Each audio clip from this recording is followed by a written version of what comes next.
Hello and welcome to our game. Delighted to have you with us on this Thursday afternoon, and delighted to have Jamie Wall with us as well. Jamie, how are you doing? Michael, I'm very well. How are you? Looking forward to the weekend? I think this is one of the best weekends in the calendar year, in the hurling calendar year. I always just think of 2018, and I think, Jesus, what a weekend! Yeah, Wasn't it two extra time games? It was just it was unbelievable stuff. Clare, Galway, and Cork Limerick, wasn't it? Yeah, I yeah. was up in Dublin that weekend myself for the whole weekend. It was like kind of reminded me of the way the Fitzgibbon used to be, Joe, the festival of hurling kind of vibe. Kind of real, just kind of like you said, it's nearly a better weekend than the actual All Ireland, to be honest. Well, listen, I know me and you have been over and back privately about the All Ireland, and it not been as big of an occasion as it should be. Do you know what I like about you, Jamie, and what'll make for good crack here? Me and you tend to disagree on a lot of things. Listen, I think we can disagree about it, but still be friends. I think that's a good mark of us as fellas. Yeah, there's obviously it's All Ireland semi-final weekend. You're a Cork man, but there's a massive elephant in the room. It looks like today that you're a Kilkenny man, by all accounts. Black and amber. Yeah, I didn't actually think that through. Do you know what? They're actually my own club colours at home, so I am still representing the Rebels here.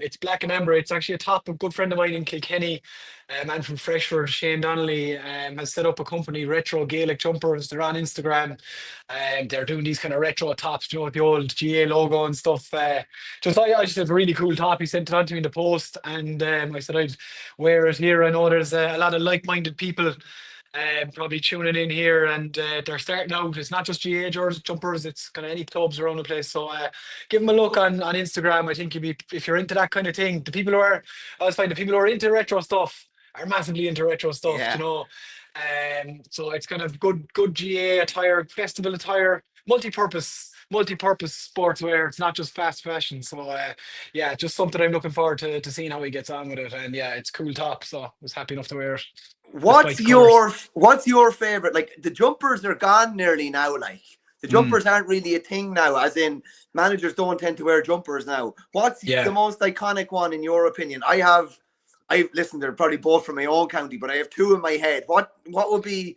the jumper that you would think of going back through the GA history? I loved I have a thing in my head about wasn't there Westmead tops that Paddy was wearing? I think Yeah. they were the kind of with the slacks. Do you know, like he'd have the old it was kind of like the slack pants on and then the kind of the old style just round neck jumper. You know, that'd be the for me, they're the kind of the golden standard. I think Jimmy Barry Murphy as well had a Yes.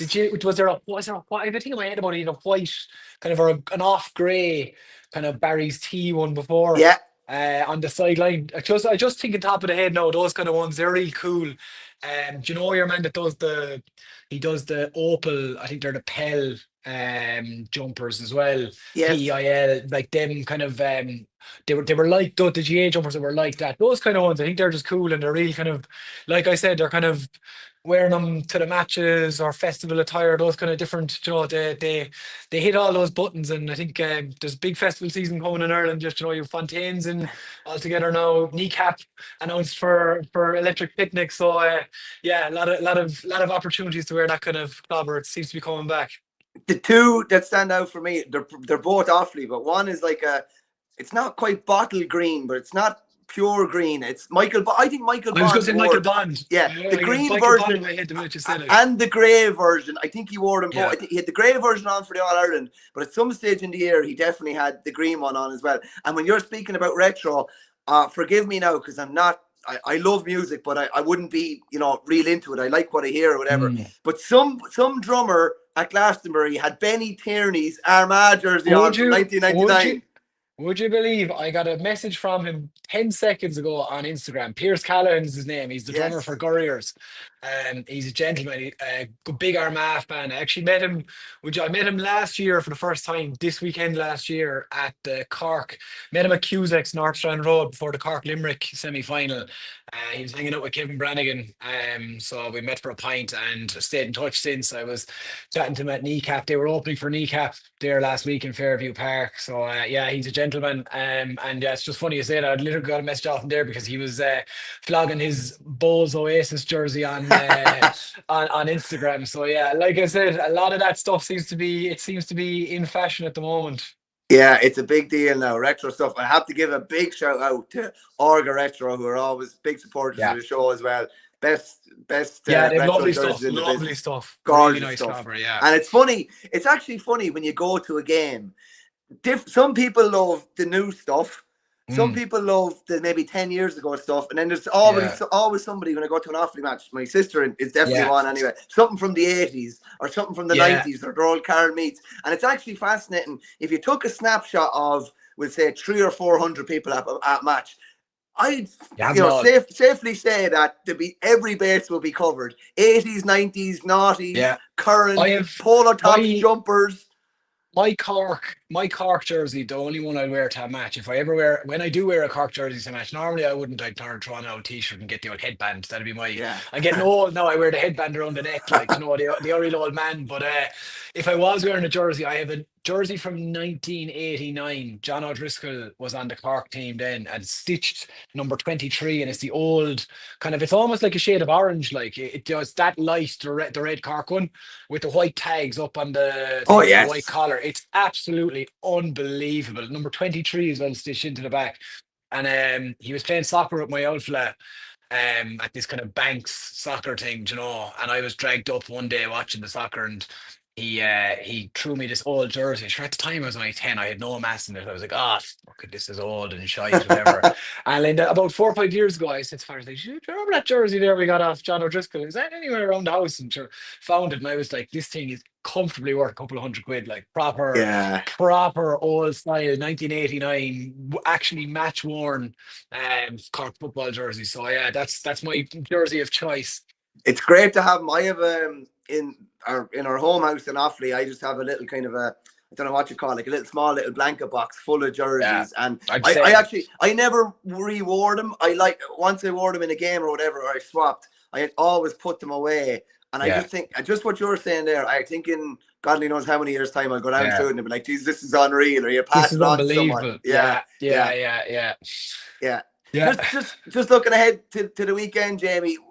We'll start in no particular order. Like, what's Yeah. the narrative or story that you're most looking forward to seeing kind of unfolding either Saturday or Sunday? Or what's really, like, for me, Tipp and Kilkenny meeting again for the first time in 6 years. Mm, I don't know. Maybe when they met so much, you maybe just took it for granted. But I cannot wait for that on yeah. Sunday. And I know, like, I think there was a good luck sign for Killian Doyle down in Hurlingford that was defaced, shall we say? Defaced. Yeah, yeah, With Tipp or something like that on it. And I'm not being smart. I love that kind of crack yeah, because it yeah, just shows you that they're right on the border down Hurlingford. yeah. And it's funny, Derek Ling is born right on the border of Hurlingford. Liam Catlett is born right on the border in Ballingarry as well. Yeah. So, like, the two men that appreciate the rivalry most. But I'm really just Mm. looking forward to that aspect of it. Even the build up to it and all the old yarns and different stuff that happened down through the years. Mm. Big time, yeah. And a few of the Kilkenny lads, Kilkenny lads are actually quite vocal, or not vocal is the wrong word, but present in the media, kind of part of that Kilkenny team, which I suppose is interesting just because they were kind of very much a head down group when they were winning, and they were like, it's them or Limerick for me in the last 20, 30 years in terms of like, dominant teams. But there's a good few of them are present in the media. Obviously Paul Murphy's been present, and Richie Hogan now this year seems to be, this seems to be his first year really out and about, and he's saying a lot of interesting things. I saw Taggy Fogarty as well on Off the Ball talking about how they were betting the 20s. There seems to be a bit of a push there, from the Kilkenny lads, and it's Well, and you have Eddie and Tommy as well, and and probably a couple more. exactly. And it's brilliant to see, by the way. Like I'm delighted to see it because they're actually, they're a really interesting crowd to actually, you want to hear more of them because they were quiet during their playing days. They were too busy winning, I suppose. Like they're actually very interesting guys to listen to, and to listen to their kind of their perspective, to see what they're about, and even like you can kind of get a sense of like what matters to each of them. Like, so obviously, like with Richie, you can always tell. Like I think if Cork, he just seems to hate Cork. I just think it's Yes. funny. Like it's Cork seems to be his one, you know. Whereas I Do you feel know like why? Because for it feels like, yeah, it feels like from the way he's built it up, and it's not only his opinion. There's a few more there yeah, that yeah. that Cork team was the antithesis of everything that Yeah. Kilkenny believe in. Yeah, exactly. And it's funny, you know, because it seems like Tommy's more bothered by Tip and Taggy Fogarty clearly is bothered by Tip, you know. Um, but no, like I said, it's brilliant because that's what the games need. They do need, you know, like and yourself and myself, we agree and disagree to varying degrees on exposure and all that kind of crack and all that stuff. But I think hearing from guys like that, you know, that is great. Like and you really enjoy it and hearing them be honest and stuff, you know. So I think Kilkenny Tip as well is a brilliant story.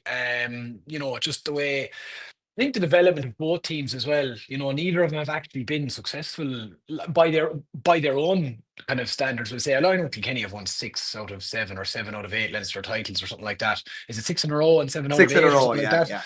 Like so I mean that is success, but in Kilkenny that's not success, you know. In Kilkenny, their standards are it's winning the All Ireland, and so by their measure, like they'd consider this a famine. You know, the last time they won an All Ireland was 2015, was it? Yeah. Oh, there's no doubt, Um, and it is do a you famine, know? and it's Uh, funny you say that because I don't think their supporters have really bought into this team, and I don't know if they'll really mm, buy into them until they win All Ireland. yeah. Whereas I really like this team. Like I like a lot of this team. I think this team um, probably just in terms of the way the game has gone, were a little bit behind the eight ball. You know, they maybe even just at underage, you know, the focus wasn't on the same things. So Derek has had a big job to do in terms of, you know, kind of breaking them down nearly and to build them back up. But they've done a great job. I mean, they've absolutely blitzed. They've two Leinster finals in a row where they have just blitzed the opposition in terms of the way they play. Like they've hurled the ears off them. Like they blitzed Dublin last year, and it wasn't just you know, when you think of Kilkenny blitzings from our time of, you know, formative years, let's say, you know, the Waterford one where it was purely, and Limerick where it's built on physically dominating your opponent. They actually, in the last, you know, they've actually just pulled teams around the place and actually played them at the new game and destroyed them. Like Mullen in particular is for me, like he's in hurler of the year form and nobody seems to be talking about it, but I think he's brilliant. Like I think he's the key. I think he's actually the key to this weekend because I just think he picks up such smart positions. His use of the ball is brilliant. His striking is unreal. Like I don't know, Yeah. do people appreciate how good his striking is? It's like his shooting. He always takes the right decision in terms of shot or delivery. Like I'm just mad about him as a player. I just love watching him play hurling, and like they've got the best fullback in the country. They've probably got one of the best man markers in the country.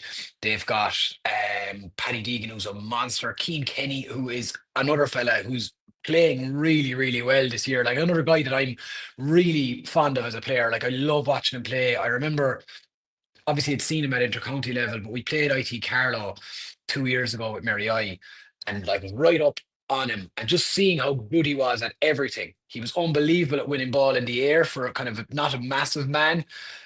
His striking was outrageous, and we were blessed to draw that day. And only for him going off injured, we wouldn't have drawn that day with them.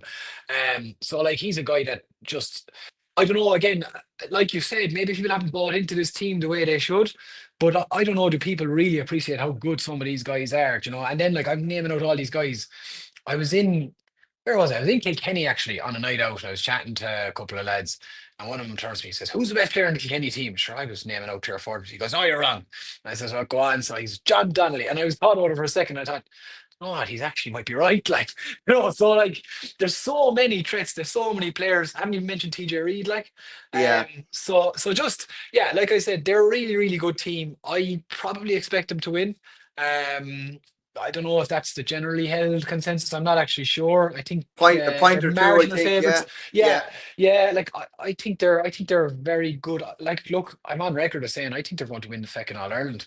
I think this is, you know, I'm obviously hoping for Cork to win the All Ireland, but I've this kind of knot in my stomach that Kilkenny are coming hard. And but yeah, like that is probably. I think if they win Sunday, Mm, they match up well with G from their perspective. yeah, Yeah, and I I'd think I'd so be too. worried. Yeah, Yeah, yeah, yeah, I am. I am. No, I'm more. Do you know what? I'm not worried about Kilkenny yet from a Cork perspective yeah. because there's a lot of waters to pass under the bridge there, and the Cork will have enough to do on Sunday. But yeah, I just think Kilkenny have a serious team, and I'm just really looking forward to seeing.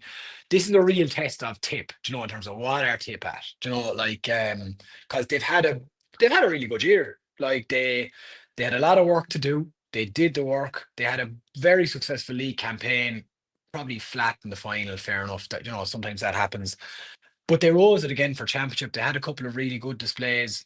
I think there was a real test of them that day against Clare, where they relinquished a really dominant position, but kicked on again and won the game. I think that was huge for them.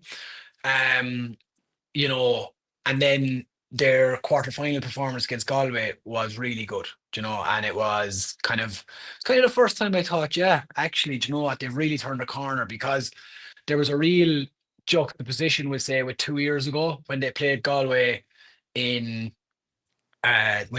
was down in the the Gaelic Gaelic grounds grounds as as well. well. Yeah, yeah. And I know they only won by a point, they only lost by a point or two, but it was a hammering.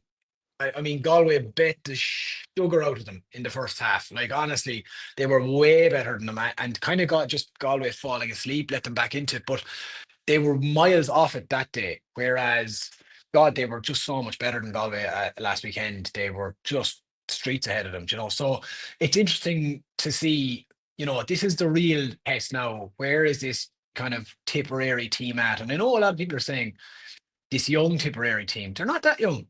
Everyone's talking about. I have to laugh. I texted him after his first day, the day against Clare. Everyone was saying, "Young Andy Armond, young Andy Armond." And he's 26 this year. It's such nonsense. Like he's Andy. I had Andy in Mary and I'm very fond of Andy. And like he played fresher for us. He was brilliant fresher, brilliant Fitzgibbon player for a couple of years. He's 26 years old. Jake Morris is the same, if not a year older. Craig These Morgan is guys. the same. Craig Brian is 20. O'Mara is not a Craig million Craig miles is behind.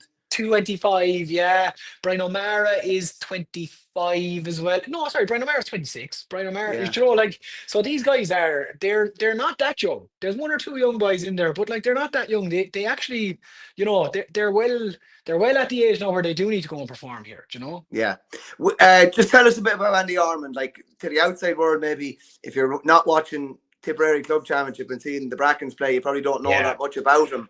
And just something you said there, the fact that somebody like Morgan's been around a while, but he's had a couple yeah. of injuries or whatever. But the fact that you're 25 or 26 getting your chance is not a bad thing. Like either, like No. you have a lot done at that stage. You're a lot more mature. The penny is probably dropped as regards how to be getting big performances on big Mm. days, etc. Tell us a bit about him.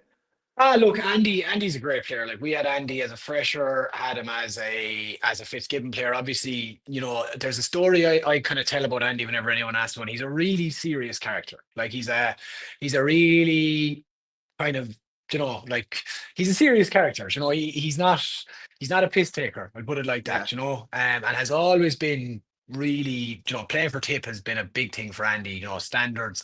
I remember we had a group. We was a group stage freshers, and we had DCU and we had DCU and NUIG, and it wasn't a brilliant NUIG team. And we beat DCU, and to qualify out the group, all we had to do was draw or win above in Galway. But we were expecting to beat NUIG. Well, they lost to DCU by more than we had beaten DCU by. So I think they couldn't even qualify. I think they were out, right? And we went up there with kind of an expectation that, look, this is going to get done and we'll be fine. And we were brutal, and we were desperate now, and we were blessed to get out of there. We ended up drawing the match. Skin of our teeth, drew the game. And Andy scored 114 the same day. Wow. Now, that's what he scored. So he was obviously hitting the freeze, but he scored 114.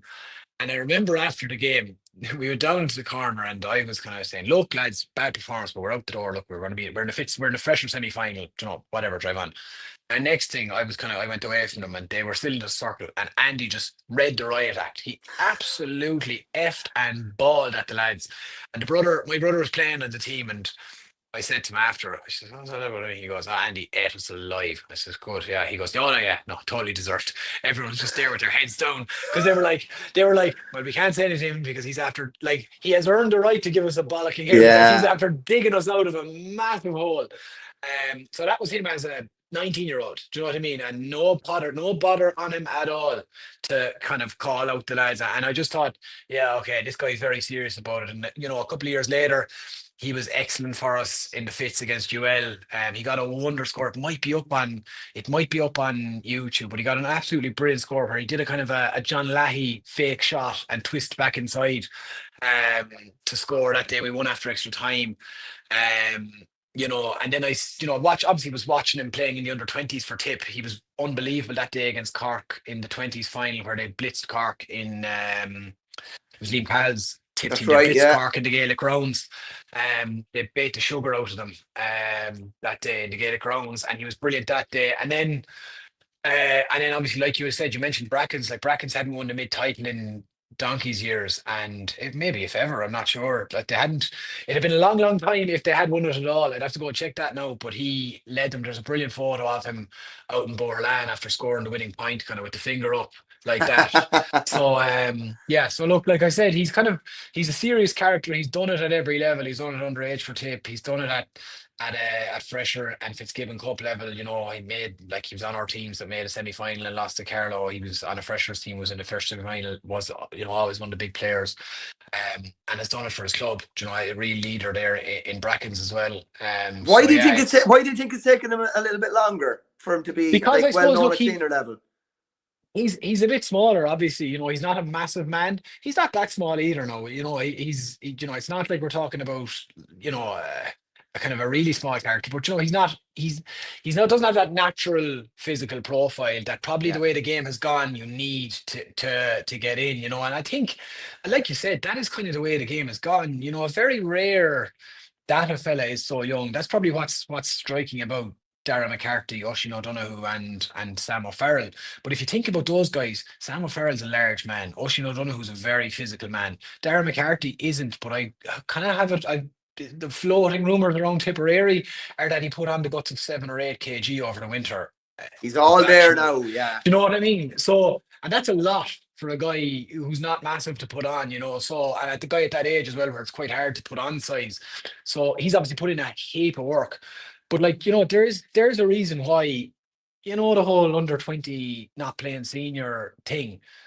It's not actually that big a concern to me because it's so rare that actually that at this stage it's so rare that fellas are under 20 playing senior. Do you know what I mean? It's very, very rare. You think about like how many fellas on any of the other teams are under 20 this year. There's no Kilkenny fella, I'd say. Don't think there's any No, Dublin fella. And no Kilkenny player. there's no Cork player. Purcell would have been, but I think he was injured.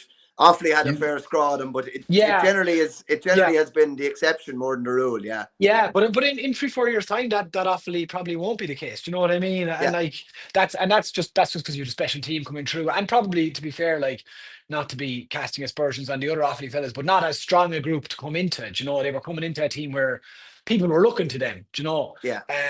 So, but like it is quite rare that fellas now are breaking in at 2021. It's like you said, it's the exception rather than the rule. It's funny you say Um, that because the young hurler of the year was actually stretched to under 22 because there were yeah. so few of them. And then I'm just thinking, as regards the All Stars this year, just you'll have no shortage of contenders this year. It's Mm. funny, but that again, that has But been the like exception.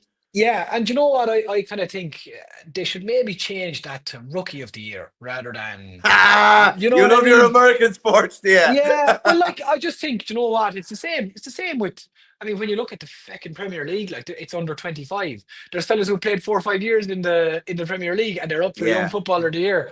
But yeah, you'll be laughing at that. But no, I just think something like if a guy's in one of his first 2 seasons playing championship, do you know Yeah. that's and obviously like let's say under 25 or something like you can't have if some fella breaks in at 30, he can't be making Rookie of the Year. But something like that. Just Connor McHugh for Rookie of the Year, making his debut at yeah. 31. Well, there you go. Like, and you know what? He'd be some shout for it. He's been unreal. But no, look, like you said, it's just these are all just little ideas. Like you said, Yeah. talking. These are kind of the stuff that don't matter, but they do matter too. And I think a fella in his championship. This is a championship breakthrough season for an Andrew Armond. Like, that's. Yeah. I think that's all relative. But no, look, like you said, there's no shortage of stories in the Kilkenny Tip discussion. Like I said, Taggy Fogarty, talking about how Tipp have bet them in the minor and the 20s. And, not to be forgotten, they were betting Nolan Park in both of Yeah. those as well. Tipperary have been down to Nolan Park 4 times in the last 5 years, 4 times the last 4 years for All Ireland finals. Obviously, two against Offaly and two against Kilkenny, and they've come away with an All Ireland title 3 times. And even the time against Offaly, well, the Kilkenny lads are sickened over that. They don't want that happening, and it's happening, and you just know that it stings. I think it was interesting, like I said, it was interesting to hear Taggy actually say it, like say it out loud. Because if he's saying that out loud, you can be sure that that's being Yeah. said around Kilkenny. Do you know what I mean? Yeah. So, like I said, really interesting. Like, and then, like I said, it's great to have lads like that showing their personality out, and and building that thing up, because just going to be a really fascinating one. It's the only game of the weekend I'm actually going to get to. I'm actually going to get back up. I've a good friend getting married on Friday, so I'm not going to make the wedding down in Kerry. I'm not going to make the not going to make. I'm going to make the wedding. Sorry, You I'm not make going the to make wedding, the yeah. not going to make the Cork match on Saturday, but I'm going to make use of Michael O'Leary's transport back up on Sunday morning, and I'll get to Tip Kilkenny. So I'm looking forward to that. Just on Tipp and Kilkenny, I think you mentioned something earlier, and I wanted to jump in on. Kilkenny have an exciting team. Mm. The thing I'd be worried about is I think they have a big depth issue. And I think Yeah. outside of that 15, if they pick, like, I'll put it to you this way, there's rumours that Martin Keown maybe mightn't be fully fit coming into this weekend. If he's out, we'll say Owen Cody comes in, and that's only speculative at the minute. But then the next person coming in is not nearly as strong. Do you know what I mean? Yeah. I'd have a lot of worries about their depth. And I think when Mm. you put your first 15 down on paper, I think that's okay. But you're going to need 4 or 5 to come in. You're probably going to lose someone for an All-Ireland final if they do win.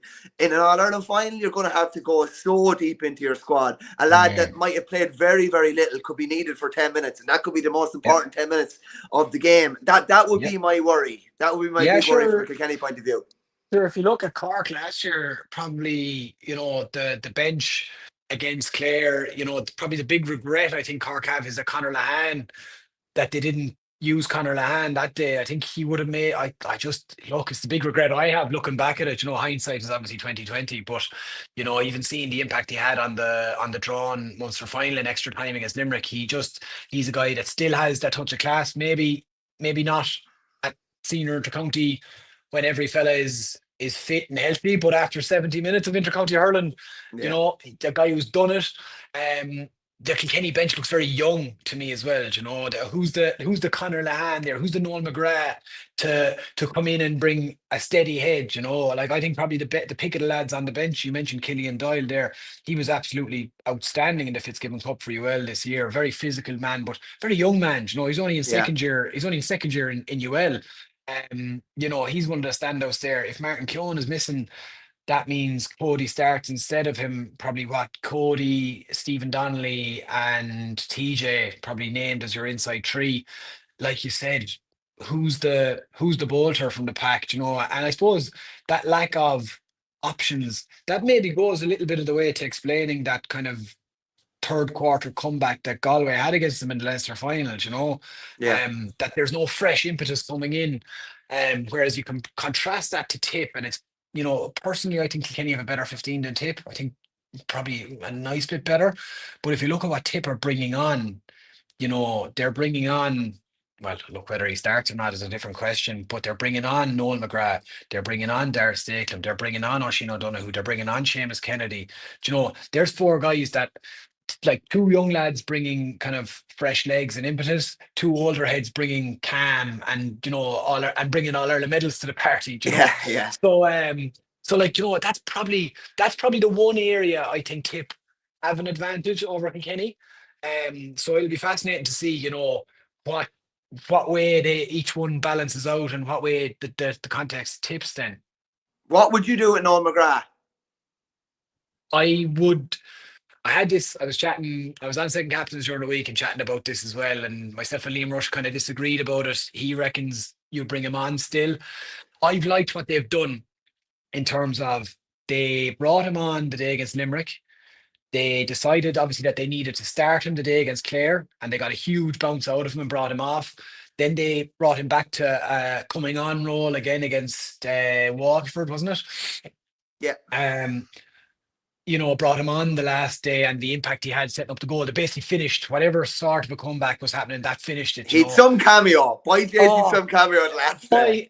By listen, he may only have 35 minutes at this level, physically. I mean, Noel is 35. He's 30. He's 35 in December. He's 2 years older than me. He's born in 1990. But like he may only have that amount of time at this level, but Jesus Christ, it's a hell of a 35 minutes. Yeah, Like yeah. it is, it's you so much bang for your buck with him. Like he's top class. Like he sees the picture so quickly, and his delivery is just like, it was great against Limerick that day because the camera was behind him and you could see what was on. You could see the separation. I don't know who got, but just you knew you're like, well, he's after definitely seeing this, whereas watching the Clare game, for this the chance John misses that Now we're you're actually stumballing. it was unbelievable. But you're watching it on telly. You can't even see the run, but you can see Noah looking up, and you're like, I don't know what's on, but something's on here. You Yeah, just yeah. like, and that's kind of he brings that excitement when he's on the ball. People know something is going to happen here. So hard to know. Like for me, I would start one of him or Kennedy on sat on Sunday. And I know Kennedy hasn't, he's coming back from that cruise ship and he hasn't played much. He's kind of played the last 10 minutes of games. He got a full 70 minutes against Laois, all right, in the preliminary quarter final. For me, I just think Croke Park, I'd want one more person who has been to Croke Park and done it just to balance it out. Yeah. And maybe if it's Noel coming on, you get Kennedy on just to steady the ship. I thought they struggled at midfield against Galway. I think David Burke was probably one of the few fellas who came out of that game for Galway with a lot of credit. And in an otherwise dominant display for Tipperary, I just think like they were a little bit off it there. And I just think early doors here against Kilkenny, you really want somebody that just, has done it. Kennedy has played. Kennedy, tell you a funny one about Kennedy. They were in Thurles after winning one of the All Irelands. I think the second one, and he had come on. He had only gotten into the team in 2019 in the semi final against Wexford. He had actually been out of the team as well during the year, and he got in a brilliant game against Wexford, and he scored 2 points against Kilkenny, which he'd never have done from the backs before. But they were inside and Curtis having a few drinks, I think, one of the days after, and the famous Redzer just turned to him and just goes, I like Kennedy, you only hurl above in Croke Park.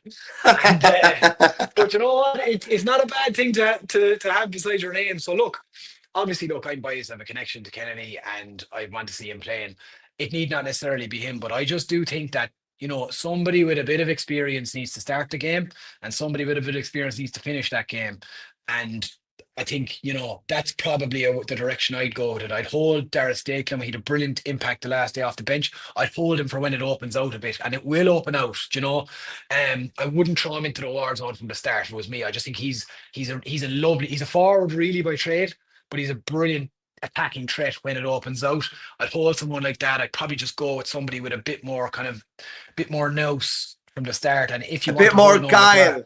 a bit more guile, exactly, because that's just the way I'd go with it. It'll be really interesting to see what they do because, in fairness to Cal, they've gotten it right every time so far. What to do with McGrath and what to do with the young lads, and how to.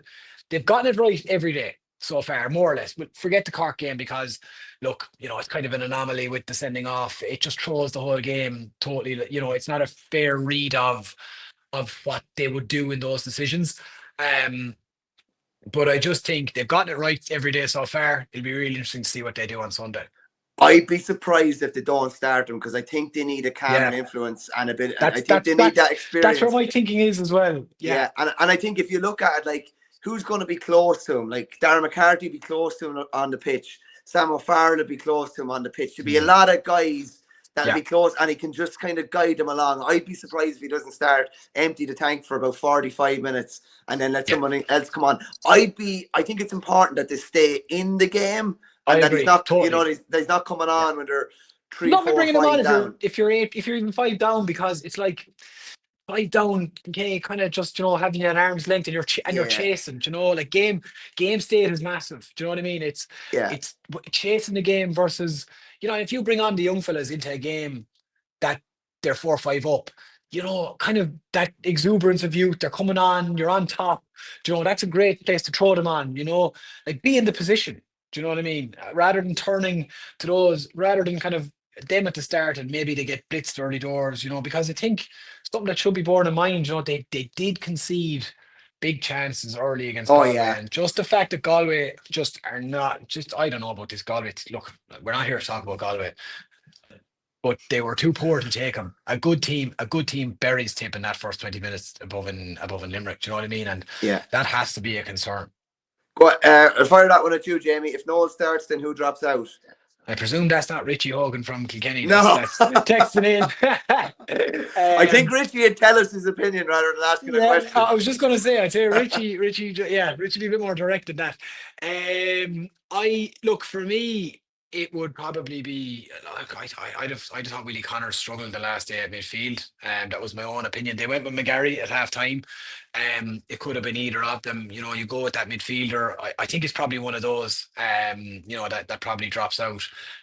For me, it would have been Willie, but toss up. Like any of those guys, I think. Into the forward line as well. Who are you looking at? You've got who's your half forward line is Jake, Andrew, and Sam O'Farrell will be around there as well. probably Sam O'Farrell. Like yeah, so and then inside is John, Jason, and Dara. Dara. So yeah, look, it's probably one of the two midfielders. I think makes the most sense. And then it's a question of again, question of which of those two midfielders would you rather bring on late on? So like personally, look, I'm coaching McGarry at club level. I think he's a brilliant player. I'd rather have him finishing out the game, maybe, in the open spaces of Croke Park there. He's a brilliant man to take a score, unbelievably mobile. Maybe that's the answer. Do you know what I mean? Maybe you go with Willie and Noel and it's just kind of batten down the hatches, it's war, or else you go for a little bit more silk with Peter. Really, look, I don't know. Like you said you'd start him. I possibly would as well. I don't think that's what they're going to do, though. That's Okay. so. Look, we'll see. We will see. Yeah. Like I said, I agree. That's probably the way I'd go. I think they might just hold him and back the lads. I'm not sure what the story on Alan Tynan is. Is he going to be back? I heard a kind of a rumor during the week chatting about it that he might be back into the equation. So if he was back into the equation, that might be the answer as well. Rather than Noel, and then you have him to bring on. But yeah, look, it'll be very, very interesting to see. They have options. That is one thing to say. Craig Morgan has given them those options as well by dropping into the backs. He's had a brilliant year for them as well. So, like I said, geez, like there's so much you could be talking all day about it, and it is interesting and it's great as well because I just think, look, like Hurling needs Tipperary to be maybe not winning, but needs them to be relevant. Do you know what I mean? This they are an interesting county. They're a hurling county. They are. There's always narrative with Tipperary. There's good stories there. There's interesting. Their players are interesting. Yeah. So it's good to have them back kind of at that level. And competing, and that we're not kind of talking about what's happening with Tipperary. This is far nicer way to be talking. There's a couple of very, very interesting matchups. I'm really interested to see what Kilkenny do with Jake Morris and probably Andrew Armond. I think it'll be Butler. I think it'll be Butler on Morris. I think they're going to. He has been a fella who has really stepped up this year. In the last couple of years, I maybe would have had a raised eyebrow about whether when the chips are down, is he doing it? Just a kind of had he ever graduated from that role of when he was coming on, when they won the All-Ireland 2019, he was an impact player. He's a brilliant young player coming in, pace, loads of that. Did he ever graduate to, okay, now I'm, established the guy, I'm a guy you turn to. But this year he has really done it. He really, really has. He's winning ball, he's tackling, he's making a huge impact for Tipperary there. So I think he's the guy if I was Kilkenny, I'm saying, right, what's the answer here? It's probably one of the midfielders dropping in to pick up Armond. Richie Reid is obviously going to sit in the pocket because that's what he does. It's Mikey Butler man marking Jake Morris. It's probably Mikey Kerry on the other wing, on Sam O'Farrell. I'd imagine it's probably him there. And then inside, what I think would be quite interesting is what way they go with the inside matchups. Who do they think the biggest threat inside is? Because Jason Ford shot the lights out the last day, and he just gave him a half yard, and his striking is so good that he is scoring. John is having a brilliant summer, has been unreal. Darren McCarthy was comparatively was quite quiet the last day. Thought Darren Morrissey did a really good job marking him for Galway. So are Kilkenny going to say, are they going to say, right, what's their order of marking? Obviously Hugh Lawler is top dog. Um, Paddy Deegan is the more physical, and then Tommy Walsh is actually a dog. And I don't know the people, I'd hate to be side with Tommy Walsh. Like he's your kind of player, Vernie. Like he's a real cornerback. Like, He picks up McCarthy, I'd imagine. yeah, I think so too. I agree with you. Yeah. And then I think it's probably Paddy Deegan. Well, like then it's a case of kind of Jason Ford floats around, so I'd say it's probably Paddy Deegan on him, and then it's Hugh Lawler and John McGrath closer to the goal. I'd be if I was Tipperary, I'd be trying to keep the ball away from Hugh Lawler. That's what I'd be trying to do. I'd be trying to pull him away, and I'd be trying to pull him away because like it's a long time I think since a fullback can provide what he provides for Kilkenny. He's unbelievable. But even when he catches the ball, it's like the place lights up. It's like it does like. Videos of Jim Sullivan Cork, like Do you remember when Galway got it back to 4? There were 2 instances when they got it back to 4. One was a puck out down on top of TJ, out to Mullen over the bar. Another was a ball like that could have been dangerous if it had broken, and it didn't break. Lawler catches it, his shoulders about 70 yards, and the ball ends up over the bar. So I wouldn't be surprised if they try to, even if John McGrath potentially acts as a bit of a decoy at times, and they try to create a bit more space for others and try and pull Lawler away from the square if they can. And on Jake Morris, like Morris has added a few things to his bow this year. We wouldn't have, let's call it a spade. We wouldn't have seen him doing the hard yards that he's doing this year in other years. And he's just, I go back to it. Gavin Fives had a ball when they played Waterford, and he just wrapped the arms around him. He just got the arms in. Ball broke out. I think to Armond, slips out to Morris over the bar. He scored He's averaging about 3.6 points a game. Yeah. He's not getting in for his goals, but what he's doing out the pitch and the energy he's bringing out to the pitch. And I'm talking about, do you remember the score against G down the park? They were 3-17 to 15 down, 49 minutes gone. He picks up a ball going down the middle. Mellerick and Kieran Joyce overturn him. He's no right to win the ball back. He wins the ball back. There's 6 Cork lads around him. He goes to take a shot. Coleman hooks him. The ball bounces back into his hand again. There's still 6 lads around him and no Tipperary player close, and he pops it over the bar. Not in a month of Sundays would we have seen that type of resilience and perseverance before. And to me, he's huge. And if Kilkenny were going after a pillar, they go after him.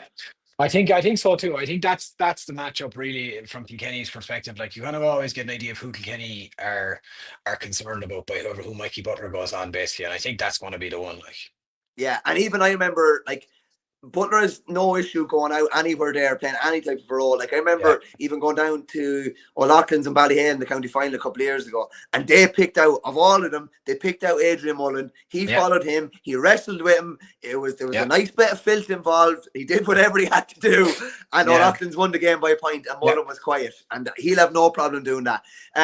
Call it. Kilkenny. Yeah, I think Kilkenny too. We said probably by 3 or 4 in the wind-up, but I think we could have a cracker on our hands. I think so. I think it'll be a great game, but I think that's probably the way to play out. Yeah. It's amazing we've gotten through 44 minutes without really chatting about Cork. That's by design, Michael. Yeah, I know. Yeah, I'm going Darrow O'Shea on it now. I'm going to listen. The Dubs will put us out of Bournemouth misery there on Saturday. Just talk to me about the psychology even of Limerick being out from a Cork point of view. Are you you're very you're forewarned going into this weekend. Maybe it's the wake-up call. Like, not that, I don't know if a wake-up call would need it. It probably wasn't, but you're a month out since winning the Munster final. Yeah. You're really on, I would imagine Pat Ryan has these boys really under guard since that day in Croker 2 weeks ago when Limerick were taken out. Yeah, look, I actually think it could be a brilliant thing for Cork in terms of not... And don't get me wrong, it's a brilliant thing for anyone trying to win the All-Ireland if Limerick are beaten, right? But I think just the manner of, the Dubs didn't fluke that game. They bet them with 14 for the whole, they played 14 for, 3/4 of the game? Yeah. And they beat them in basically every facet of the game for most of it, and the manner they beat them. I think Cork are in a very good place. I think the sounds coming out of the place are good. I really liked Pat's press conference during the week where he just... Pat's the man, isn't he? Pat is the man. Pat is as likeable as he gets. Pat is a brilliant fella, and I have an awful lot of time for him. Going back years, he was involved with Cork before when we were dealing with Fitzgibbon players from Cork, like Tim O'Mahony and a few of them, and he was always a gentleman to deal with. He is a gentleman, and I've a lot of time for him. He was very relaxed in that press conference there. I saw a few clips up on off the ball and stuff about just talking about dummy teams, and he just said Yeah. like, he did a great, like he said, this is the people's team. I'm not, and this is the players' team, and I don't want players having to go home and lie to their parents about the team. And I just think there's a guy who is just on top of it. And I'm actually, I'm not remotely worried about complacency with this group, because I just think they hopefully are beyond that. Now, all of that said, I think it's a bit insulting to Dublin, the talk that people are saying about, like, oh, will Cork be complacent? Like, as if kind of like, oh, well, if Cork aren't complacent, they won't lose to Dublin. Cork could be perfect on Sunday, and with what we've seen from Dublin, they could lose the game. Do you know what I mean? So I think people need to. I think people need to kind of like, people have this. There's almost like this perceived wisdom out there that the only way Cork lose the game is if they take the eye off the ball. Cork could lose this game fair and square. Do you know what I mean? So I think it's important to say that from the outset. Um, Now that said, I do think Cork have a marginally better side, but not by any kind of sense of, like, Really? that they have a better You, side. yeah, no, like marginally. Yeah, I do. Yeah, I don't think it's. I don't think The they've one a. thing I I'd say don't think. about Dublin, Jamie, is this: is that they, coming in kind of under the radar suits them really Mm, well. And the minute, like, I love yeah, the last day; it was brilliant. But the minute there's an expectancy for them to do something, like I'm thinking of yeah. last year's Leinster Thinking of final, Leinster final and last year. yeah, Yeah, I'm thinking yeah. of so many instances since But 2013, look, basically. look, like Michael, I suppose, you know, I think Cork have learned their lesson from last year in terms of, you know, winning the semi final and maybe just bounced into a final. There was a little bit too much going on, maybe. And again, I don't think that's inside in the group, but I just think as a county, generally speaking, right? Um, I also think Dublin are a different proposition this year. And I think they're a different proposition under Neil O'Callaghan. I think he is a really, really good manager. I think back to the Nafina team that I watched in that All Ireland final were one of the best coached teams I've ever seen up close. You could see what was going on. They were just so well organized. Every job was being done the right way. They destroyed Sarsfields that day, and Sars are a good team. Do you know what I I mean? And hadn't they just 1 second actually. destroyed them. I hadn't even thought of actually hadn't registered with me that Yeah, that the vast majority of these and O'Callaghan have already beaten a Cork team in All Ireland final. Actually hadn't registered with me yeah. going into So the like weekend. that's why I have a bit more faith in this Dublin group to deal with that expectation. Look at the quality of player. Like I said, I think it's only a marginally better team that Cork have. I don't subscribe to the notion that they're miles better than them. I think, like, I think of that Dublin team. Paddy Smith is an unbelievable marker. Connor McHugh, it's just a shame he wasn't hurling for the last couple of years because he's brilliant. He's brilliant. Connor Burke was outstanding the last day. I love Brian Hayes. I've loved him the last 2 years. Just the pace, the Brian energy. Hayes on Dara Fitzgibbon. I was just going to say he reminds me of kind of that Cork midfield in terms of just the pace of him. The Dublin forwards like Ronan Hayes, unbelievably well able to win his own ball. Um, Thinking of who else is in that forward line. Sean Curry's having an unbelievable year. Keane O'Sullivan has been brilliant all year.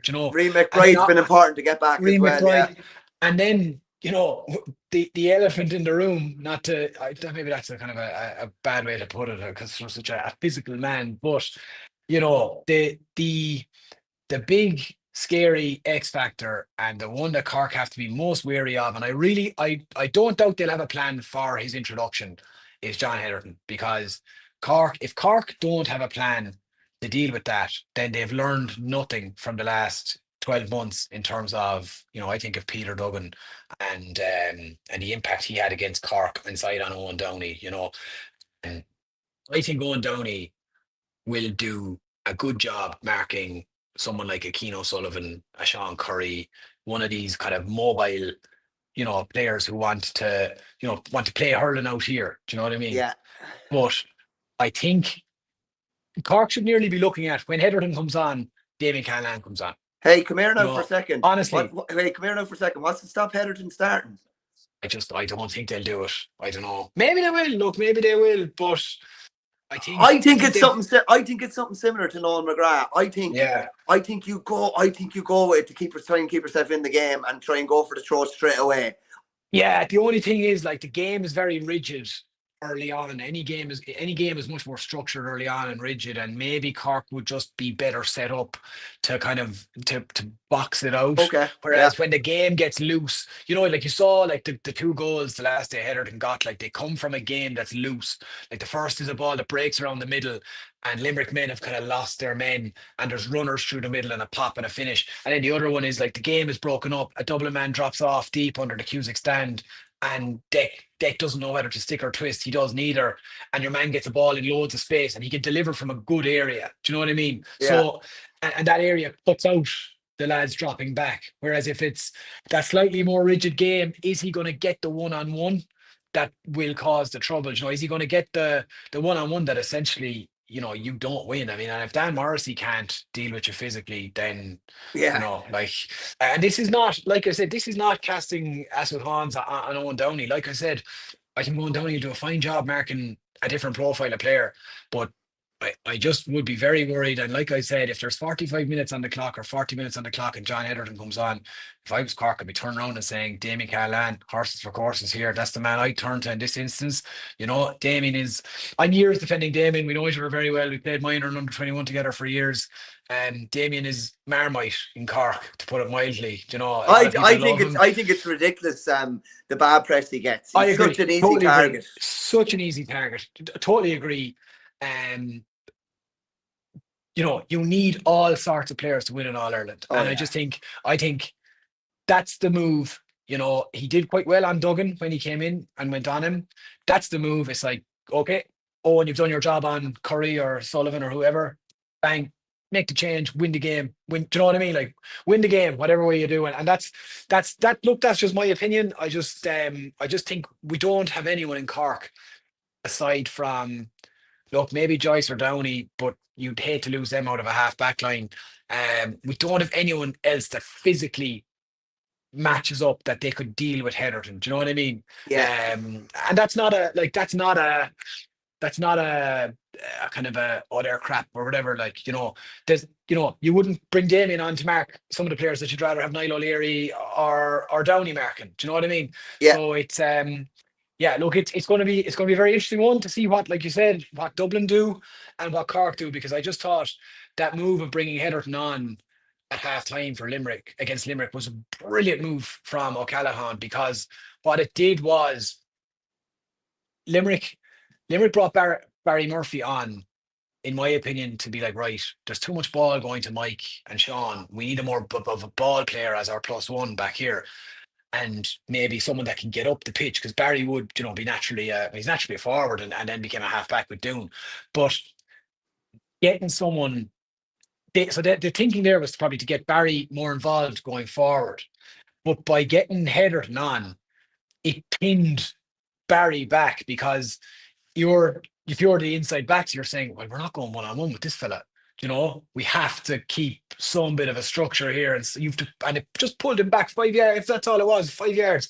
So it was a really smart play from O'Callaghan to be like, right, we're down a man, but we're going to give the boys an option. So we're going to run everything, and they ran everything, and they got bodies and all that. But we're going to give the boys an option that, look, when you're shagged, lads, just he can do it. He'll get you a bit of respite. He'll have a row. He'll fight. The ball. And you know what? Wasn't that nearly the best thing he did? He just held the ball up in there. He turned Morrissey around. He ran through Burns. Like stuff like that.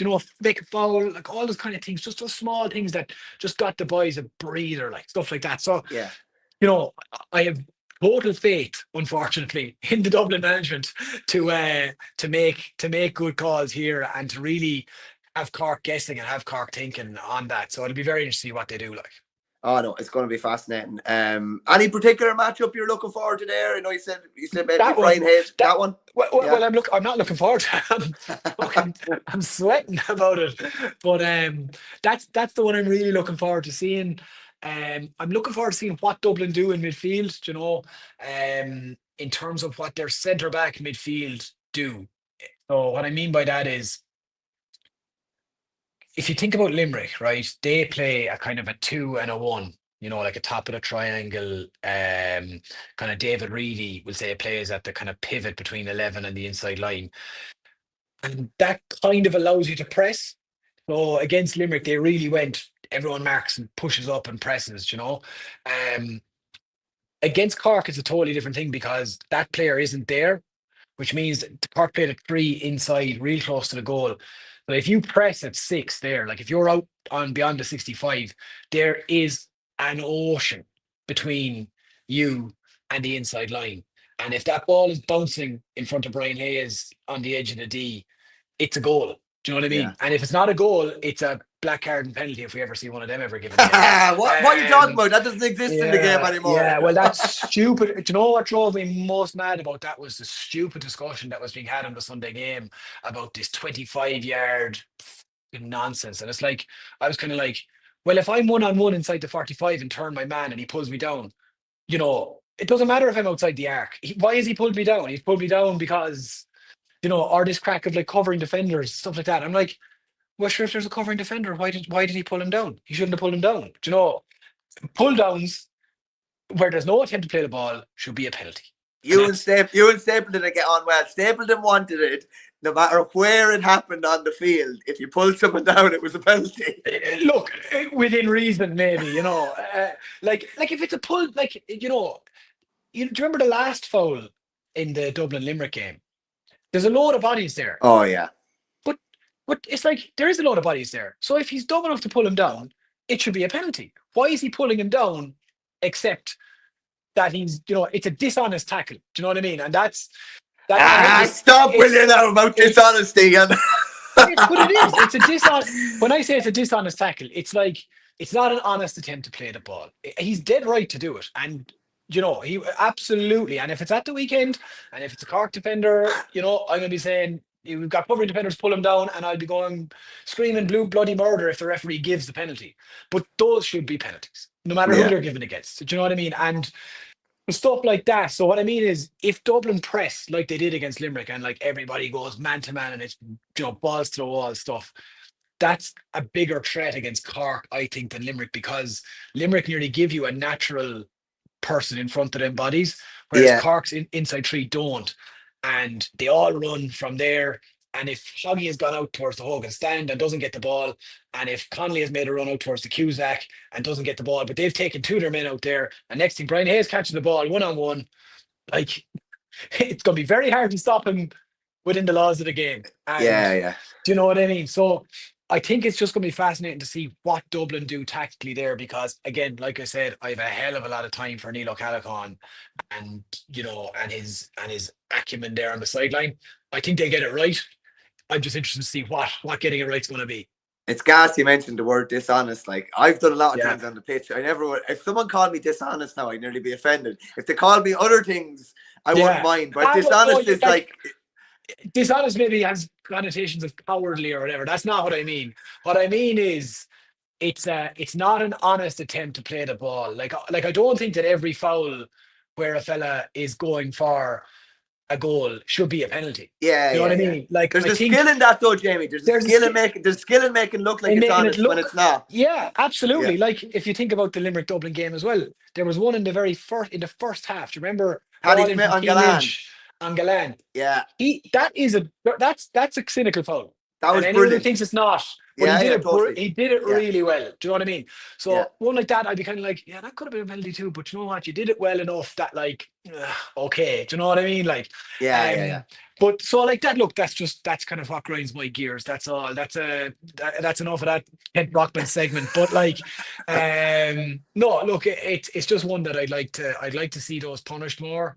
I have said before that I think if we got rid of the black card, that we see more of them given, because I think referees are rightly hesitant to make themselves targets by a black card and a penalty. If we just had the penalty, do you know what I mean? Yeah, I know what you mean. More refs would be like, penalty, and it's because it's such a seismic change to a game. Yeah, exactly. And most referees don't want to draw that on themselves, you Yeah, know. yeah, yeah, yeah. So and you know, like if you be fair to them, like they get pelters every week no matter what they do. Do you know, if they blow up for everything, they get pelters. If they do what Thomas Walsh did in the Munster final, they get pelters. Do you know, well, Yeah, what's the yeah, yeah, answer? yeah. Do you know what I mean? So Yeah, yeah, yeah. and it so like you know, so I don't have any, you know, I'm not it's not the referees I'm blaming, but I just think if we could try and refine that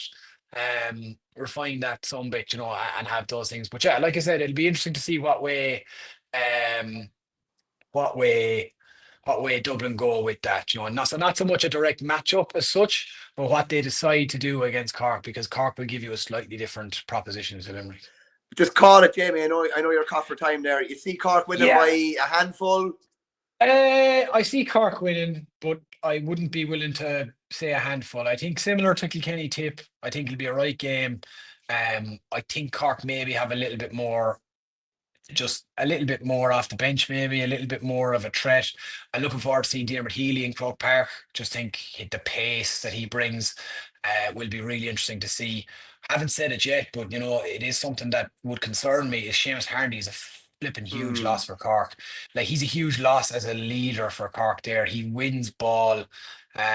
So to not even have him as an option to come in late on is, you know, that's a kick in the teeth for Cork, because they're a different team when he's playing and when he's not, I think. Do you know? I think what game was it? Was it against Limerick? The day they got hammered, he didn't start. Yeah. You know, so I don't think that's a coincidence. Do you know what I mean?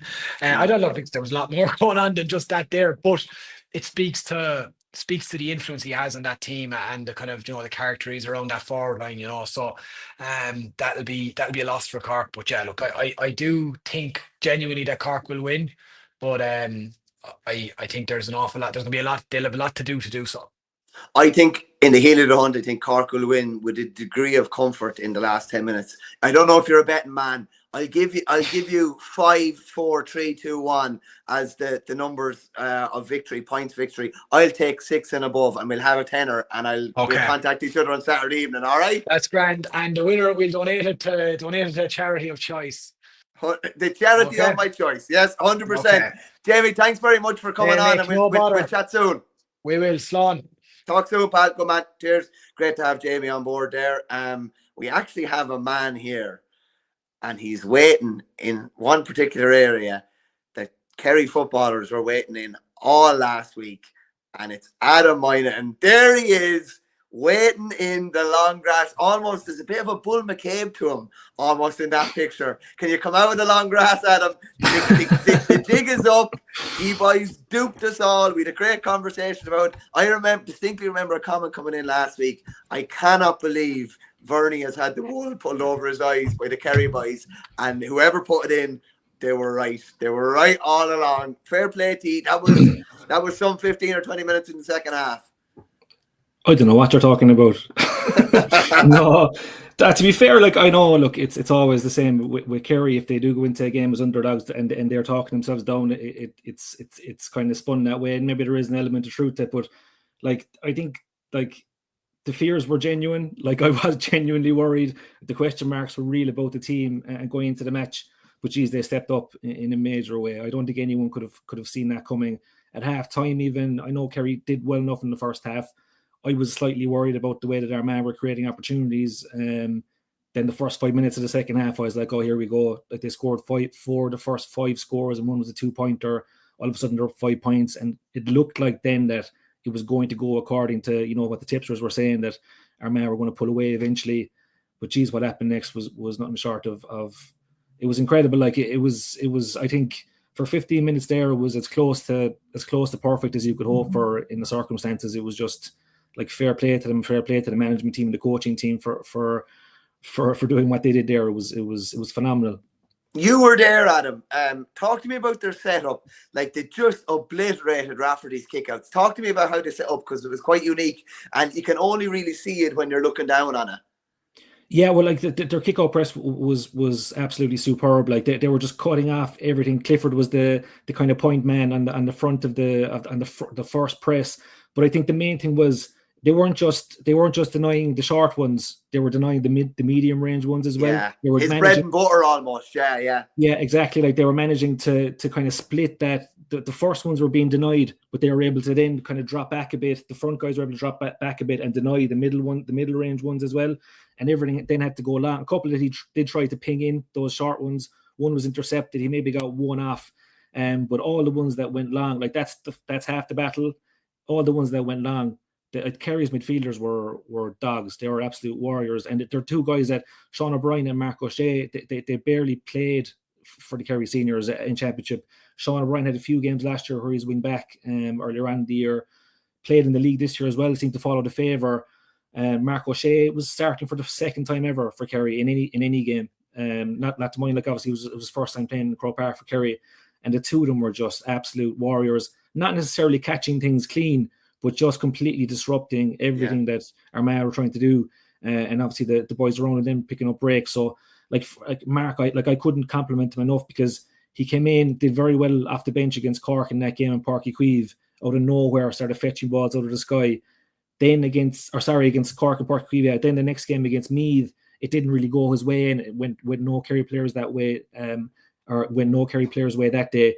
But to come back in those circumstances and put in that kind of performance for a guy like this, is a guy like who wasn't a minor, wasn't an under-21 player, was always a good footballer, but was never the best player on his Crokes team, we'll say, underage in the school teams, wasn't the best player on that team. But just really, he actually had a growth spurt. He's a huge man now, but like he was quite small when he was under 16, but had a massive growth spurt. And to see him come in those circumstances, and the question marks were: Diarmuid O'Connor's gone, Barry Dan O'Sullivan's gone. Can these boys, get enough primary possession to feed the inside line? And geez, they did it, and they did it. They passed that test with flying colours. It was such a fiery performance, wasn't it? Like, you can say what you like about the process and whatever, and yes, of course they stick to a process, but a lot of this was built on emotion, and that's not sustainable in the long term, but it can definitely be sustainable in the short term and produce a performance like this. Like Jack was spiky Jack, as someone described him. I think it might have been Mike Kirk spiked him. He said, "I love spiky Jack," and he was even in the press conference after, like, loved that. People are saying things, call out people and have a go back. And even Shawnee O'Shea, like, I've never seen him like that sort of emotion after a game. What an unbelievable performance. Now, I don't know what Armagh were thinking by letting him have the run of the pitch. Like, that was crazy. And I think Clifford played an important part in that by almost being a decoy and pulling lads towards him and creating space for others. But this was real backs to the wall stuff. And I know the betting would suggest that there wasn't that much between them, but Kerry were being written off in most quarters. And I just love the whole emotion of it all. And, the fact that we were written off, we proved you all wrong, and that kind of crack. Because it mightn't work for a whole season, but it definitely works in a one-off game. Yeah, it was beautiful from a Kerry supporter's point of view, just being at it and experiencing the emotion. The crowd got into it as well. The crowd were criticised a lot, in the 2 weeks previous. They turned up and they were getting right behind the team, and it wasn't just when the team were flying; like, they were really making an effort to get behind them. So, the Shawnee thing, like, Shawnee, for me, Shawnee's come back this year, and there's been something about him that he has a demeanour about him that he's really, really determined. And he's been playing well. Obviously, the last day was by far and away his best performance all year. But he's been doing well. But I can just sense it in him. There's something in him that he's out to prove a point. Remember now, like, Shawnee was out of the team for a while earlier on in the year, and Paddy Clifford was named centre forward. And all of a sudden, I think it was the game that Kerry might have hammered Armagh in the league, and people are going like, "Geez, maybe Shawnee shouldn't be playing centre forward, or maybe Paddy's better," like whatever. And there was question marks about Shawnee. And like, ever since he came back in, you can tell, and no, it's not all about him. He's a team player. He wants the team to win, but you can tell he's kind of like, there's an extra thing, a bit of a chip on his shoulder. He's like, it's not just me. We're going to show you. And that was a huge thing the last day. It's great seeing Jack, as you said, having a bite back. It's the perfect time to do it. I'd say he was waiting for his chance to have a go at a couple of fellas, but look, they use it to their advantage, definitely. I don't think the criticism within Kerry, it's always bad. Whenever Kerry lose a game, it's always a disaster, and the knives are always out. But I do think as well there was an element of of manipulating that to his own yeah. advantage. Like, it's like, I've no doubt that, and he does read stuff. Like, I know he reads stuff and he follows the media and things. I've no doubt that he was inside there going, well, this fella reckons this about us, lads, and this fella reckons this. What are you going to do about it? And as I said, I don't think he referenced the week before about how playing at home against Cavan, he didn't use the word hostile, but he wasn't far off using that word. He's like, that was a lot of pressure for the Kerry players to play that today because the fans had high expectations and like there was questions, this kind of stuff. I was going like, there was, but I don't know if it was actually that that hostile. It was more, I'd say, he was, as I said, he was twisting it a little bit or heightening it a little bit for his own benefit. And geez, whatever he did the last day, he did it to perfection. And the problem now is that whereas last week we were worried about the team's confidence and trying to pick him up off the floor, now it's a case of like trying to bring him back down from the clouds, because that was just it was just amazing stuff. Any element of worry that so much went right and so many lads had the games of their lives. Like I'm thinking of, I was only chatting to Spillane earlier on the week, and he said, if you had said to me that Evan Looney, Mark O'Shea and Micheál Burns would have the games of their lives, like I would have told you we're mad. Like, and that's not having to go with the lads, just like, two rookies at county level, realistically. Is there any element of, oh Jesus, will we be able to hit those levels again, like across the board, basically? Because it was an across the board performance, realistically. Yeah, no, like it's a valid point. There's two ways of looking at it. You can go, okay, we've hit these heights. Jesus, are we going to be able to hit them again? Or you could say, okay, we've not been going great. Now we're after ramping up, and now we can obviously like 09, like 09. Yeah, exactly. Yeah. Now is like, okay, we've only 2 more games. We don't have to maintain this for 6 months. It's only 4 more weeks if we stay in the competition. So, I wouldn't be overly worried. Like the thing is, like, I think if it was a lot of counties in that scenario where you win a quarter final like that and you're expected to lose and it's a big emotional game, you might be saying, okay, like, was that the final for them? Like, it's very hard then to up it again for a big game now on Saturday week against Tyrone. But like, realistically, like, I was watching the players after the game on Sunday or on Saturday. Okay, what day was the game? Sunday, yeah. And like they were obviously celebrating, like they were obviously delighted, and it was a show of emotion. Seanie O'Shea was showing a lot of emotion, but they were off the pitch again pretty quickly. And I think Jack O'Connor, someone pointed out to me that Jack called them in, like they weren't hanging around. It wasn't like giving it the big one in front of the fans, all this kind of stuff. And you could see straight away that, like, okay, Les, it was great. Like, we were delighted, but it's no good now if we don't follow it up in 2 weeks' time. No, like, this is only a great win if we go on and win it. If we don't go on and win it, then this is going to be kind of a footnote. It's not going to be that important. This could be, if Kerry go on and win it, this will be considered to be, the starting point in the most important game possibly. Yeah. But if they don't follow it up, and that's just the way it is in Kerry, people will say, oh, sure, they had 1 day out, or what good was that to us, So yeah. I think I'm hoping anyway that it won't be too hard to get the feet back on the ground for that group of players. We'll chat about your semi-final opponents next week, because we'll obviously be previewing that game. Just, I remember seeing a video, I don't know who put it up. Clifford walks into some area, maybe it's in the Croke Park Hotel, I'm not sure where it is. You've seen it firsthand. Like, it's literally like he's a Beatle, isn't it? It's like Clifford mania, like anywhere he goes. It's actually crazy to actually see it when you see it somewhere. Like, it's quite intrusive at times. And I know you've got a nice bit of heat for a tweet you put up years ago about lads staying on the pitch. And you know what? I've spoken to county players, and off the record, plenty of them will agree. Others will say, no, I'm happy to do it. Of course I'm happy to do it. I was that child. But it's fairly full on now, the attention he gets. Even I saw him coming out of the players' lounge, out kind of main doors of Croke Park, and you've only got like 100-meter dash nearly to get into the Croke Park Hotel, and like it could take you half an hour if you stopped for everybody that's there. What's that like, even down in Kerry and that, and you see waves of kids running on matches in, like, intermediate championship games doing this kind of crack? What's that like up close and personal?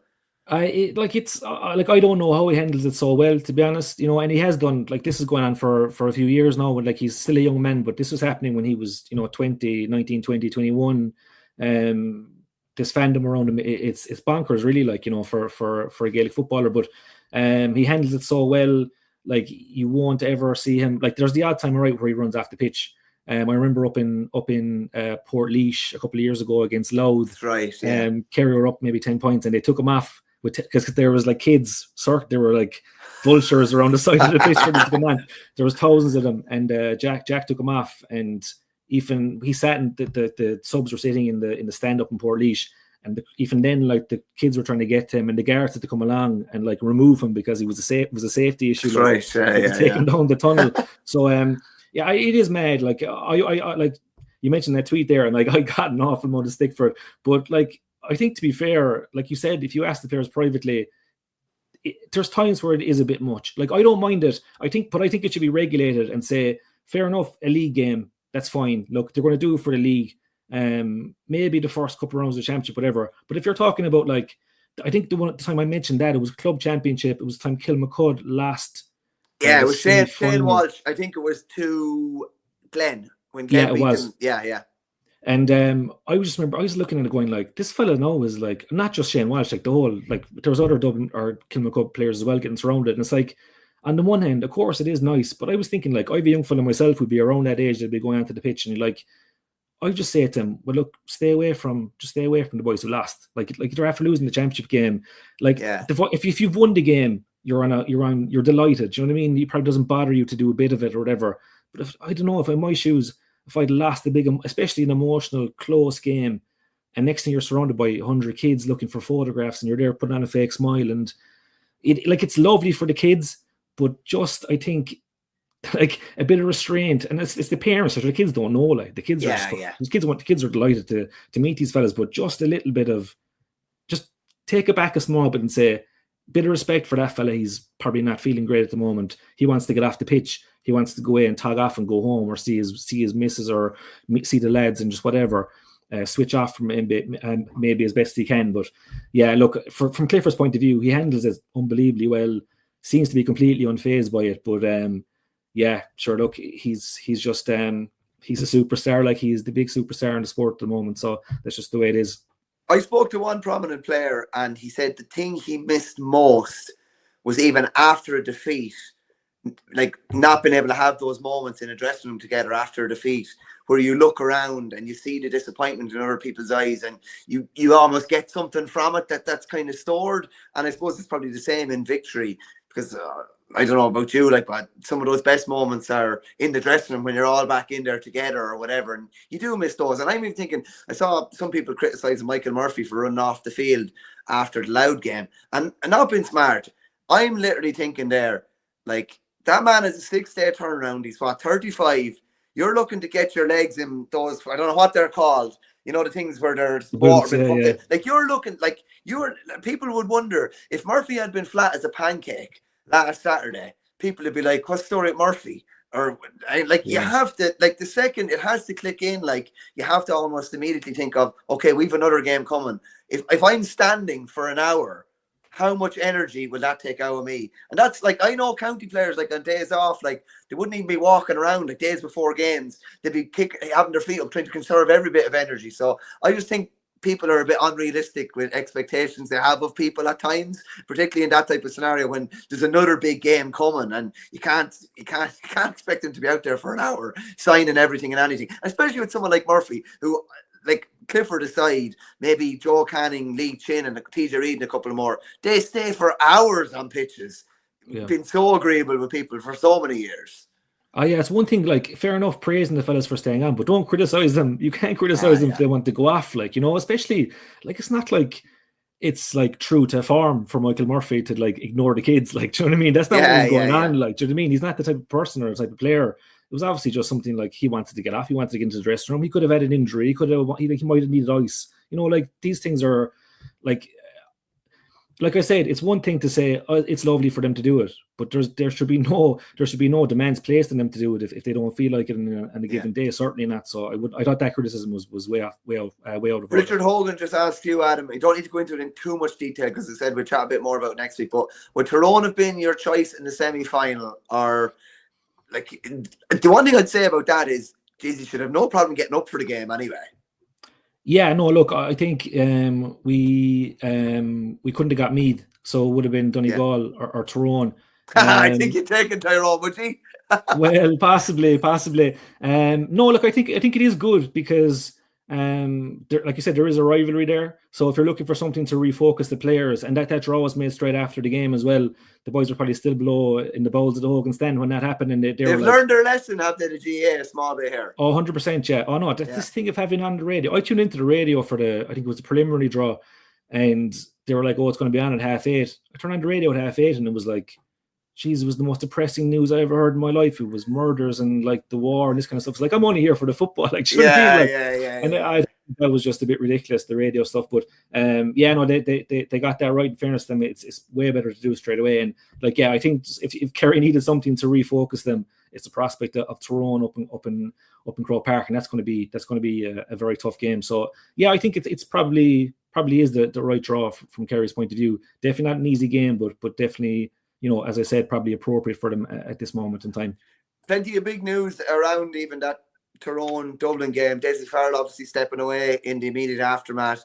6 seasons in charge, 2 All-Irelands, obviously brought through, a massive cohort of lads through, his 21 teams and that. And then Ger Brennan steps away from Louth a couple of days later. You'd imagine the writing is on the wall to some respect, wouldn't you? That's not to say that he'll definitely go in as manager. Maybe they'll even be joint managers. Who knows? But you'd imagine that he's going to form a really central part of the next management team. Yeah, well, sometimes you get 2 + 2 and it equals 5. But it does look that way. He seems like a good fit. It's not an easy job to go into. It's not like, of course, a Dublin job is always glamorous, to a certain extent. But it's not like I don't think there'll be expectations next year to win the All-Ireland. Maybe like they won't be in that top bracket. I wouldn't think so. No. Yeah. So maybe, and like in that regard, maybe it's a good time to go in because maybe the expectations won't be as high after what happened this year. It's our second year in a row going out in the quarters. I think the performance against Tyrone, like it was a signal. Like we spoke about Dublin kind of all season, basically saying that they have their moments, but just the signs were there that they weren't consistent enough and they were struggling to get their scores. There was I kind of, maybe there should be a ban placed on this now, like that, saying this phrase that it's not the old Dublin, because it isn't. Like, I think that's kind of past now. It's obvious that it's not the same team anymore, so it's not fair to make the same comments about them or to have the same expectations about them. But like against Tyrone, they were just, first of all, their shooting in general wasn't great, but there was times there where they had kind of goals might have been on, and just this is the last time I'll say it, but the old Dublin, they would have worked it. They would have walked it into the goal. There was a time there where I think Paddy Small, they turned the kick out over and they had a break on. Paddy Small was going through, and I'm not sure 100% goal on. Yeah, 100%. I'm not sure who it was, but they were bursting straight through for goal. And even McGuinness was up alongside Paddy Small, and he was pointing over. It was the most obvious thing to do, to pass it to the guy that was making the run through the middle. And for some reason, Small pulled up and popped it over the bar, and you could see the fella who should have got the ball. He was just like, what? Even before the ball was kicked, he was like, how are you kicking that and not passing it to me? And it's a small thing, but pardon the pun, but like those things never used to happen. It was always the man in the best position, and they'd get the goal and they'd just kill you. With again, they'd walk it in, they'd pass it back to the back post, and it'd be an easy goal for them. So those decisions, and we saw it against Meath as well in the Leinster semi-final, they were kind of botching these things, and it was like unforced errors. And I just you'd worry for them that, well, Kerry men worrying for Dublin, but they don't have the kind of personnel there anymore. Like, you're missing, they're playing the same way, but they don't have the Mannion coming off the shoulder. I don't know if they're playing this. Are they playing this? I thought they were very defensive the other day and very ponderous and slow. And I think maybe the way that they're kind of trying to construct their scores is similar. That they're kind of still very, very kind of precise in what they're doing. But when they were doing that in the good years for them, they still had. I know Khan played the last day, but he didn't play. He only played the last 15 minutes. They had like Mannion and Rock, who was a very, very good shooter from whatever. They had these guys coming off the shoulder and they were finishing off moves. I think now they're doing these, they have their set attack. They're going back and forth, but they don't have the same caliber of forwards to put the ball over the bar when the opening comes. So it is tough. And look, they are very dependent on Khan, and he was under pressure to get on the pitch last, even though look, he obviously wasn't fit. But yeah, look, as for Ger Brennan to come in, if it is Ger Brennan or whoever it is, it's a tall order. But like I said, maybe the fact that I think expectations have really been dampened now by what's happened this year and last year. So, listen, they're always going to have numbers. It's just a question of finding those right fellas to finish the job when they get the ball up the pitch. Arguably, you'd say that Louth have a better squad and a better quality of underage player coming through potentially over the next 4 or 5 years. But I think all bets are off when your own county. It's like when your own county, your own club comes calling. Yeah, that like you'd imagine that's what's after happening. All bets are off. Then like that's the reason Ger Brennan got into coaching and management. Like was to either train Vincent's or train Dublin. So I don't think that would have come into his radar. Like there's certain things. I often say that to people, you know, when you're looking for a manager or something like that, you know, actually we couldn't ask whoever. Of course he could. If he's you know, if he's from there, all bets are off if you're asked to manage your own club or your own county. That heads will turn. Now from a Louth point of view, I think it's a little bit different than Mickey Hart because Brennan brought them where, you know, no one has brought them in a lifetime realistically. But it's going to be fascinating to see who goes in there. And again, there's all these moving parts of, you know, Tony McEntee's just gone from Sligo. Oisin McConville is still in Wicklow. There'll be a load of like, but it's mad. It's just mad to see it. I was only chatting with one of the lads in work about this the other day. It never ceases to amaze me. The off season in the GA is just unbelievable with management stuff. Like there's rarely a dull 2 days. There's somebody out, there's somebody in, there's some big link somewhere here or there, and there's going to be links. I'd say McConville will be linked. I'd say McEntee will be linked. They're very, very close. Crossmaglen is very close to, you know, a lot of places in Louth. Fergal Reid will probably be in the conversation. God knows who else will be in the conversation, but there'll be plenty of lads in the conversation. As regards other guys in the Dublin conversation, maybe Mick Bowen, maybe Jim Gavin, even though it doesn't seem to be, you know, I wonder would they have that conversation, because be some man to be having a conversation with. The FRC's job will essentially be done at the end of this year. Maybe he'd want to go back in just like Malachy O'Rourke has done, just like Michael Murphy has done, and implement the rules that he helped to create. But that doesn't seem likely at the minute. But that would be like, if you wanted to add a little bit more spice to football going forward, is that fairly tick that box? Geez, yeah, I hope he doesn't, to be honest, from your Kerry point of view. That's the last thing we need. But yeah, look, I don't know, would he be open to it? Would there be any, like, that man's achieved everything that's to be achieved. Do you risk then going back in and maybe it not going great, and are you kind of tarnishing everything then? And it's like, maybe it was time for someone else to have a go. And I don't think he's the type of fella who'll do it he wouldn't do it for his own benefit, or he wouldn't do it for his own name or whatever. But Paul Flynn actually had a good pop the other day now, and he was fairly adamant about it, like that the Dublin County Board have been asleep at the wheel. He was on second captains the other day, that there is no actual ready-made replacement that has come through the Dublin system. And he's right, because there's not. They'd be going to Mick Bowen, who's basically through the LGFA system. They'd be going to Ger Brennan, who's, you know, been in, I know he was with Bray Emmets, I think he was with Moorfield, and he was with Louth for 2 years. You know, they're going to people that haven't come through their system. So it will be interesting to see what way they go there, because when Gilroy left, Gavin was the obvious choice. When Gavin left, Desi was the obvious choice. And Ger Brennan has made himself the more obvious choice, but that's through his own initiative as opposed to anything the Dublin County Board have done. And it's I like to see, like, as well, like, Dublin player having a pop at their own board, because it was all so perfect for so long. It's like to see that they have the same problems as every other county has in the country. Yeah, well, Jack was saying after the game the other day that the Dublin boys don't slate their own team. You know, he was having a go kind of at Darragh O'Shea having a cut off Kerry. He was saying the Dublin boys don't slate their own team. I don't know. Like, I've heard Paul Flynn not slate them, but he's talked them down or said that they're not going to win a game, or he has doubts about them. So again, I think Jack's probably maybe hyper focused on the Kerry aspect of it, maybe, and maybe not so interested in Dublin media talking about them. But like, I suppose it probably isn't the worst thing in the world to see them have a little bit of a mini crisis. But Dublin will come good. I've no doubt about that. Just on the other two semi-finals, I was in there on Saturday. Like, what a turnaround from Donegal! Like, if you wanted reasons to throw in the white flag, there were plenty of them. They were down by 7. They had a 6-day turnaround. Monaghan were absolutely flying. Like, I looking at half time and thinking, like, geez, if Monaghan had 11 points here, they're going to be 126, 12, 127. Like, that's going to be a really hard tally to turn around. And Donegal just, I don't know. They came out. They obviously added a few fresh faces, maybe 40, 45 minutes. And McGuinness was good. He didn't wait. He didn't mess around till the hour mark or anything like that.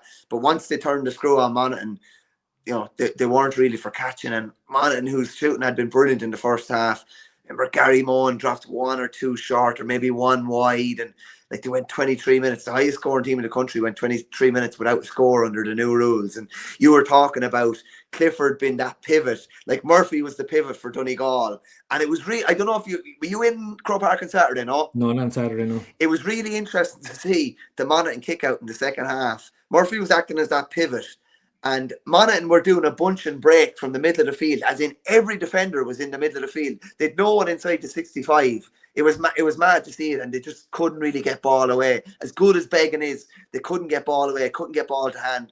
McAnespie got injured, Conor McCarthy got injured, and they kind of limped out. It's amazing how a game can change within a half. Like Donegal looked nearly dead and buried, and then they resurrected spectacularly in the second half. Yeah, I think Monaghan shooting actually did dip an awful lot. But you have to give Donegal a lot of credit. Like, as you said, down 7. I was telling you last week I was going to put on that bet. I backed the 4 underdogs for a fiver at 72-1. Now, this was the first game, so I got no value out of it really. But I had Monaghan, obviously, they're up 7.5 time. I was like, geez, but the other 3 came in. But anyway, Jesus.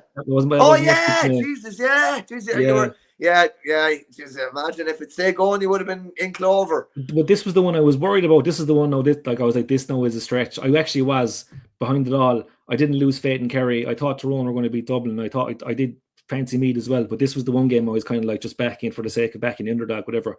But yeah, I thought like they did up it, but it was interesting. McGuinness said that he changed nothing at halftime. He said that we went in at halftime and said, look, we're not going to change anything. Like we're going to keep doing what we're doing. Could you believe it though? Like it's like he said after he'd nothing to do with the statement. Like you know what I mean? Like, stop, yeah.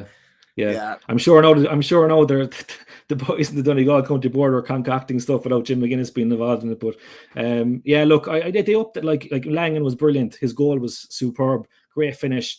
Got a one then that he could have nearly got a second goal, and then the 2-pointer he got was unbelievable as well. Just to kind of really, there were 3 massive scores, and they pulled away. But yeah, like Monaghan were going so well. Like their press was really good in the first half. Their accuracy was good, as we know. But ultimately, look, Donegal's season was on the line, and fair enough, McGuinness might they change anything tactically, but they definitely changed their mentality. They definitely kind of played with that bit of, I suppose, urgency in the second half that maybe they wasn't there in the first. And yeah, look, they were good value for it in the end, but man will be disappointed they weren't able to keep their kind of their accuracy in front of the post up. Donegal got some bounce from the bench. McGee came on, was very good. O'Beill came on, was good. McBrearty had a hand in everything. He was only on the field about 20 minutes. He was superb. And he bombed out of a ball from defence in the 21 at one stage, which is not something you'd really associate with him, especially under the new rules. You'd be thinking he's definitely going to be one of the 3 up the whole time, but they really dug in fairness to them. And in the other, you mentioned it there. I think we both gave Meath a right. I thought Meath would actually win this game, but it was a crazy game. Like Meath were 6 up. Sean Rafferty was off the pitch for a few minutes. They conceded 2-3. It looks like the screw has been turned completely in Galway's favour. And I don't think a point was just as to how much better Meath were overall, particularly in the second half. It was a huge win for them. And like in a championship season, they've already beaten Dublin, Kerry, and Galway. And in recent years, they've been really the 3 big hitters outside of Armagh and Tyrone maybe as well. Yeah, well, they're the 3. They're top of the honours list. They have the most All-Ireland titles. Those 3 counties, like just on from that regard alone, it's unbelievable for me. Like that. Like I fancied them. I thought, like obviously I saw them firsthand against Kerry and Tullamore, and as poor as Kerry were, like a lot of that was down to how Meath played. They've got so many weapons. They're strong. They're dogged. There was a great moment there. Rafferty went for a ball with John Maher. I don't know if you remember it, and absolutely clean John Maher out of it fairly. Now that is some achievement. Oh, exactly, and it got some reaction. It was nearly the biggest cheer of the day, and it was just they were the better team definitely, but by far, as you said, Galway got back into it with that McDade goal, nice pass by Finnerty, and Silk got a goal. Then you think, oh geez, are Meath kind of panicking here? Are they going to fall away? But I love that Jordan Morris goal, the way he forced the turnover himself, popped it out. Costello going through, and then the Costello just a little. Oh, it was such a delicate kind of no look pass for an easy goal, and Morris deserved that because he was magic. He was just a complete live wire, especially in the last 25 minutes. Adam, the soccer shot off the ground. I know Yeah, it didn't that go went in. in. Yeah, When yeah, I was yeah. looking at this, it was like, this is like, talk about, this is the fair adventure to them now, Mead. Yeah. And like, it's a great thing to say that they're kind of freestyling a bit, and it's brilliant to watch. Oh yeah, playing with confidence, like, which they should be. Sure, like the teams are after beating already, they should be playing with confidence. So they have a lovely mix of that just steely toughness, like their half back line there, Keoghan and Caulfield, and like Rafferty, like they're all tough, they're all hardy, but when they get the ball into the right areas, they've got plenty of skill as well. I love Costello as well. I think he's an absolute, he's a dream of a player for a fella who's big, he can do everything. But Morris was unreal, yeah, and even remember the dummy Happy did. One of his points as well. It was like a crossover in basketball. Like he completely broke your man's ankles. But I did think, all right, down the stretch, Galway were hard done by in a couple of calls. I thought they were tough enough. But at the same time, look, it wouldn't have been fair on Meath if they didn't get over the line because they were the better team. They've been underestimated and underrated all along. And like, to be honest, look, I know Donegal are going to be big favourites for that game in the semi-final, but I don't see any reason why they can't do it again. You know, I think they're that good. Yeah, we have two deadly semi-finals to look forward to on Saturday and Sunday week, but we'll tee them up next week. Loads to talk about next week. Adam, thanks a million, and we'll chat again next week, folks. Thanks a million for joining in once again.